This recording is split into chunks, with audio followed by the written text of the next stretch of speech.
जामवंत जी ने कहा कि आपको केवल लंका जाना है, देख कर आना है और वापस आना है। हनुमान जी को बड़ा प्रसन्नता हुई, हनुमान जी को बड़ा मन भाया और हनुमान जी जामवंत जी की बातों को सुन करके मुस्कुराए। हनुमान जी ने कहा कि आपने हमसे कहा कि जाओ, जाकर के माता जानकी जी का पता लगा के आना, हम इतना ही करेंगे। जामवंत जी ने भी यही कहा, इतना करऊं तात तुम जाई, सीते देख कहां सुधाई। क्योंकि जामवंत जी को पता है इन्हें इतना काम बताएंगे, ये इतना करके आएंगे। एक हमारे हनुमान जी महाराज हैं जो थोक में ही काम करते। एक बात और यहां पर कितनी अद्भुत बात है, हनुमान जी हैं युवान, जामवंत जी हैं बूढ़े, और हमेशा युवानों को, बच्चों को अपने से बड़ों से ही सलाह लेनी चाहिए। हनुमान जी सलाह ले रहे हैं अपने से बड़ों से। एक बात हमें याद आई, एक लड़का की हमारा चेला था, उसका नाम था चंगीलाल। उस लड़का की शादी तय हुई तो लड़की का बाप नाराज था, बड़ी मुश्किल से माना। जब मान गया तो लड़की के बाप ने खबर भेजी, सुना अगर लड़का की शादी करनी है तो बारात में एक भी बूढ़ा आदमी नहीं आना चाहिए तो शादी होगी, वरना कैंसिल। समाज बैठी तो लोग बोले ऐसे कैसे हो सकता, बड़े लोग नहीं जाएंगे, फूफा नहीं जाएगा तो फूफा नाराज, मौसा नहीं जाएगा तो मौसा जी नाराज। लड़का बोला, फूफा जी तुम भले ही नाराज हो जाओ, पर तुम्हारे जाने के चक्कर में हमारी लुगाई और छूट जाएगी, शादी नहीं होगी, हम बर्बाद हो जाएंगे। एक काम करो, हम 10 बार पांव पड़ लेंगे, यही रहो।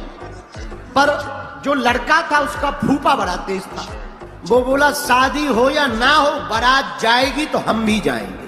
तो कहा क्या किया जाए, क्या किया जाए। यहां से पत्र भेजा कि चिंता मत करो, एक भी बूढ़ा आदमी नहीं आएगा, तुम तैयारी करो, हम बारात लेके आ रहे। इधर लड़के ने आपस में विचार किया, लड़कों ने सब जवान थे, बोले एक ही तो जाने फूफा जी, एक काम करो, जीप में पीछे बैठा दो, ऊपर से कपड़ा धर दो, जब शादी हो जाएगी तब निकाल लेंगे, शरबत मिर्चवानी और रसगुल्ला वहीं भेज देंगे गाड़ी में। कहा ये बहुत बढ़िया उपाय, ये बढ़िया उपाय है। बात भी बन गई, फूफा जी भी नाराज नहीं, काम भी। जैसे ही यहां से बारात पहुंची तो लड़की के बाप ने फिर से संदेशा भेजा, सुना हम शादी करने को तो तैयार हैं, पर एक और हमारी शर्त है। लड़के ने कहा क्या शर्त है? बोले हमारे गांव के बगल में जो नदी बह रही है, इसमें पानी की जगह अगर दूध की धार बहवाओ तो शादी हो। लड़के बोले ले अब हो गया करा, बड़ी आफत है, अब तो लगता है ये सब नौटंकी कर रहे हैं, शादी वादी होनी नहीं है, चलो वापस चलते हैं। जैसे ही वापस जाने के लिए कहा तो एक लड़का बोला चल तो रही है, फूफा जी काय को मर जावे, इन्हें और निकाल लो। कपड़ा हटाया, फूफा जी को निकाला, चलो फूफा जी वापस। क्या हुआ, शादी कैंसिल हो गई। बोले क्यों?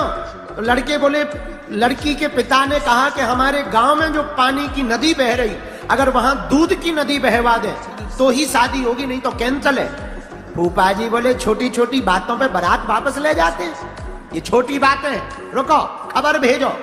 लड़के बोले छोटी बात है, इतना दूध की व्यवस्था होगी कहां से? अरे बोले खबर भेजो। बोले क्या? तो संदेशा वाले को बुलाया, बोले जाओ कह देना दूध का इंतजाम हो गया, पर एक हमारी भी शर्त है, पानी खाली तुम करवा दो। और जैसे ही गए और संदेश वाहक ने संदेशा दिया कि दूध का इंतजाम हो गया और खबर आई है कि पानी तुम खाली करवा दो, तो लड़की का बाप तुरंत बोला जरा चेक करो बारात में कोई बूढ़ा तो नहीं आया है, क्योंकि ये जवानों की बुद्धि हो नहीं सकती, ये किसी बूढ़े की बुद्धि हो सकती है। वही हम तुमसे कहना चाहते, धन्य है हनुमान जी, हनुमान जी जवान हैं, जामवंत जी बूढ़े हैं, लेकिन अपने से श्रेष्ठों से हनुमान जी इतने ज्ञानी होने के बाद फिर भी पूछते हैं कि हमें बताओ क्या करना चाहिए। भारत के लोगों, अगर तुम भी अपने से बड़ों का सम्मान प्रारंभ कर दोगे तो तुम भी जिंदगी की किसी जंग में नहीं हारोगे। ये हनुमान जी का संदेश है। इसीलिए तो हनुमान जी जामवंत जी से पूछते और जामवंत जी कहते आप जानकी माता को देख करके वापस आओ। हनुमान जी महाराज वचन सुनकर प्रसन्न भय। हनुमान जी ने सभी वानरों से, अपने मित्रों से कहा सुनो भैया, जब तक हम आ ना जाएं तब तक तुम यहीं रहना। विशाल काय हनुमान जी ने रूप बनाया, राम जी का सुमरन किया। किसी ने हनुमान जी से पूछा इतना बड़ा समुद्र आप पार कैसे करोगे? हनुमान जी मुस्कुरा कर कहते हैं भैया जब राम नाम लेकर कोई भाव से पार हो सकता है तो ये तो छोटा सा सागर है, हम भी राम को हृदय में रख करके इस सागर को पार कर सकते हैं। और हनुमान जी ने यही किया। राम जी को हृदय में रख करके हनुमान जी महाराज ने एक छलांग मारी और एक पर्वत पर हनुमान जी चढ़े। खेल ही खेल में जैसे ही चढ़े और राम जी का ध्यान करके एक छलांग मारी तो इतने बल से हनुमान जी ने छलांग मारी कि जिस पर्वत पर खड़े थे वो पर्वत पाताल में चला गया। इतने वेग से हनुमान जी चले। लेकिन हनुमान जी जब आगे बढ़े तो देवताओं ने मन में विचार किया, क्या जरा इनकी बुद्धि का पता लगाओ, कितनी बुद्धि है। रास्ते में हनुमान जी को मैनाक पर्वत मिला। उन्होंने कहा, महाराज आप जा रहे हो, थक जाओगे, थोड़ा विश्राम कर लो। हनुमान जी ने कहा, विश्राम अभी नहीं हम कर सकते। क्यों? हनुमान जी बोले, भैया जब तक हम राम जी का काम पूरा ना कर दें तब तक हमें विश्राम नहीं। हनुमान जी महाराज कहते, हम विश्राम नहीं करेंगे। क्यों? हम जा रहे हैं। हनुमान जी चले, आगे बढ़े। जब देवताओं ने हनुमान जी को जाते हुए देखा तो सोचा जरा बुद्धि का पता लगाओ, बल तो बहुत, बल कितना है, समुद्र लांघ के जा रहे, पर बुद्धि है कि नहीं। आप देवताओं ने विचार किया, क्या करें। सुरसा नाम की माता जी को हनुमान जी के पास भेजा। हे हनुमान जी, जय श्री राम। हनुमान जी बोले, जय हो माता। कौन हो आप? अरे बोले, हमारा परिचय छोड़ो, हमें देवताओं ने भेजा है। हनुमान जी बोले, किस लिए?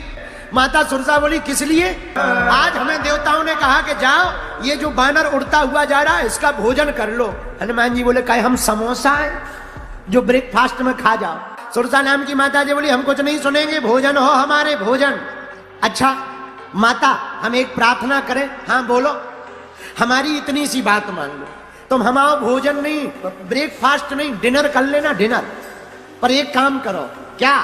माँ पहले हमें राम काज कर लेने दो, माता जानकी जी की खबर राम जी को दे देने दो, माँ फिर तो हमारा भोजन कर लेना, हम नहीं रोकेंगे। ये हनुमान जी का दृढ़ है। हनुमान जी की लगन तो देखो, हमें राम काज कर लेने दो। सुरसा नाम की माता जी बोली, ऐसे नहीं जाने देंगे, अभी खाएंगे, भूख तो हमें अभी लगी। तुरंत सुरसा नाम की माता जी ने अपना मुंह बढ़ाया, उसने 4 कोस में अपना मुंह फैला लिया। सुरसा ने हनुमान जी ने भारी बड़ा मुंह देखा। हनुमान जी ने मन में सोचा, बाहर में गया, हम कौन सा पानी पूरी है जो फूट जाएंगे, इनका 4 कोस का मुंह है तो रुक जाओ। हनुमान जी ने शरीर का आकार डबल कर लिया। ले अब विचार करो, लड्डू हो इतना बड़ा, मुंह हो इतना सा, 2 ही रास्ते हैं, या तो मुंह को बड़ा करो या लड्डू को फोड़ो। हनुमान जी ने सोचा कि हम जब इनसे डबल हो जाएंगे तो ये फोड़ तो पाएंगे नहीं। लेकिन जैसे ही डबल शरीर हनुमान जी का सुरसा माता ने देखा, 16 योजन का मुख कर लिया सुरसा ने, तो हनुमान जी भी नहीं रुके। हनुमान जी 32 के हो गए। 32 योजन का शरीर हनुमान जी ने बनाया। भैया सुरसा से नहीं रहा गया। जैसे जैसे सुरसा मुंह बढ़ाए, हनुमान जी शरीर बढ़ा ले में। सुरसा ने सीधी छलांग मारी, 100 योजन का मुख कर लिया भैया सुरसा ने। हनुमान जी ने सोचा, इसने 100 योजन का किया, अगर हमने 200 का कर लिया तो नाक राम जी के पास पहुंचेगी, कान जानकी माता के पास पहुंच जाएंगे, मामला बिगड़ जाएगा। हनुमान जी महाराज ने यहीं पर बुद्धि का प्रयोग किया।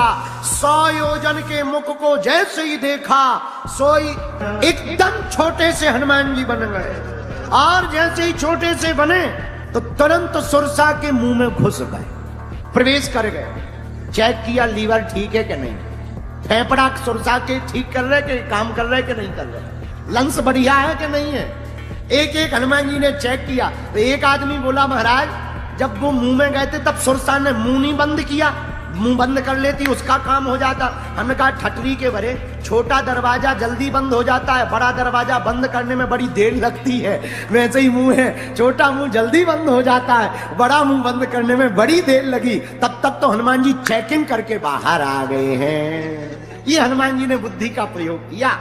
जैसे ही बुद्धि का प्रयोग किया तो बदन पयठ पुनि बाहर आवा, मांगा विदा ताहि सिर नावा।